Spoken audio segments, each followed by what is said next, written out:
Test পরীক্ষার পরে তুমি যদি মাত্র ৩ মাসের মধ্যে গুছিয়ে এইচএসসির প্রিপারেশন নিতে চাও তাহলে তোমার জন্য এই দুইটা বই সবথেকে বেস্ট। কারণ প্রথমত সাজেশন অংশে দেওয়া আছে তুমি বাংলা, ইংলিশ, আইসিটি হতে শুরু করে ফিজিক্স, কেমিস্ট্রি, ম্যাথোলজি এভরি চ্যাপ্টার তুমি কীভাবে গুছিয়ে টাইপ ওয়াইজ পড়বা। এখানে আমাদের সাজেশন অংশটুকুতে প্রত্যেকটা চ্যাপ্টারের কোন কোন অংশ পড়তে হবে, কোনটা বোর্ডে প্লেস করার জন্য, কোনটা অংশ আমাদের বোর্ডে এ প্লাস পাওয়ার জন্য। এটলিস্ট আমরা তো সবাই অ্যাভারেজ স্টুডেন্ট না, অনেকে ভালো স্টুডেন্ট আছে, অনেকে আবার অ্যাভারেজ স্টুডেন্ট আছে, কিন্তু অ্যাভারেজ স্টুডেন্টদের জন্য সব টপিক পড়া সম্ভব না।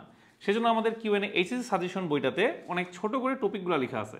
এখন শুধু টপিক লেখা থাকলেই তো হবে না, এই টপিক থেকে তুমি কি কি প্রশ্ন পড়বা সেই প্রশ্নের ব্যাখ্যা সহ সমাধান দেওয়া আছে এই মোটা বইটাতে। বাট এটা মোটা হইলেও এটাতে কিন্তু সব সাবজেক্ট একসাথে কম্প্যাক্টেড করে লেখা, অর্থাৎ এখানে কিন্তু তুমি ফিজিক্স, কেমিস্ট্রি, সায়েন্সের সকল সাবজেক্ট পেয়ে যাবা। এবং এই চ্যাপ্টারটাতে তোমার প্রত্যেকটা চ্যাপ্টারের টাইপ ওয়াইজ জ্ঞানমূলক অংশ দেওয়া আছে। আমি যদি একটা চ্যাপ্টার দেখাই, এখানে তরঙ্গ চ্যাপ্টারটা যেমন আছে, শুরুতে আমাদের জ্ঞানমূলক অংশগুলো পরপর দেওয়া আছে যেগুলো বিগত বছরে বিভিন্ন বোর্ডে এসেছিল, এবং জ্ঞানমূলক অনুধাবনমূলক অংশ শেষ হওয়ার পরে আমাদের কিন্তু টাইপ ওয়াইজ প্রয়োগ এবং উচ্চতর দক্ষতার জন্য টাইপ ভিত্তিক প্রশ্ন দেওয়া আছে। এটা কিন্তু খুবই উপকারী একটা বই, কারণ এখান থেকে বিগত বছরে 80% প্রশ্ন হুবহু কমন পড়ছে। অ্যান্ড তুমি যদি বাকি অংশগুলো দেখো, বোর্ডে তো প্রতি বছর ইউনিক কিছু প্রশ্ন থাকেই। তো এটা কিন্তু আমাদের রকমারিতে বেস্ট সেলার অ্যাওয়ার্ডপ্রাপ্ত একটা বই, এই যে অ্যাওয়ার্ড আমাদের এখানে আছে। এবং তুমি কিন্তু এটা রিভিউ দেখে আসতে পারো রকমারি থেকে, রকমারির রিভিউগুলো চেক করে তুমি ডেমো দেখে দেন ডিসিশন নিতে পারো যে এই বইটা তুমি কিনবা কি কিনবা না।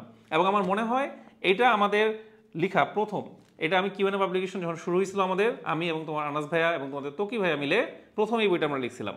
এবং তখন বইয়ের সাইজ এত বেশি ছিল না, এখন এটা প্রায় 7টা থেকে 8টা সংস্করণের পর এই বইয়ের নির্ভুল পরিমাণ অনেক বেশি বাড়ে গেছে। এখন কোরআন শরীফ ব্যতীত কোনো বইই নির্ভুল না, কিন্তু তারপর আমরা এই বইটাতে উত্তরগুলো বলো বা বইয়ের ফন্ট ইস্যু বলো সবগুলো সলিউশন করে এই বইটা এখন বাজারে সেরা বই বলতে পারো এইচএসসি প্রিপারেশনের জন্য। সো তুমি যদি এইচএসসি পরীক্ষার্থী হয়ে থাকো, টেস্ট পরীক্ষার পরে 3-4 মাসের মধ্যে এইচএসসির একটা বাম্পার লেভেলে তুমি প্রিপারেশন নিতে চাও, তাহলে এই দুইটা সাজেশন বই একসাথে তুমি নিতে পারো রকমারি থেকে। অর্ডার লিঙ্ক ডেসক্রিপশন বক্সে দেওয়া আছে, সো চেক করে নাও।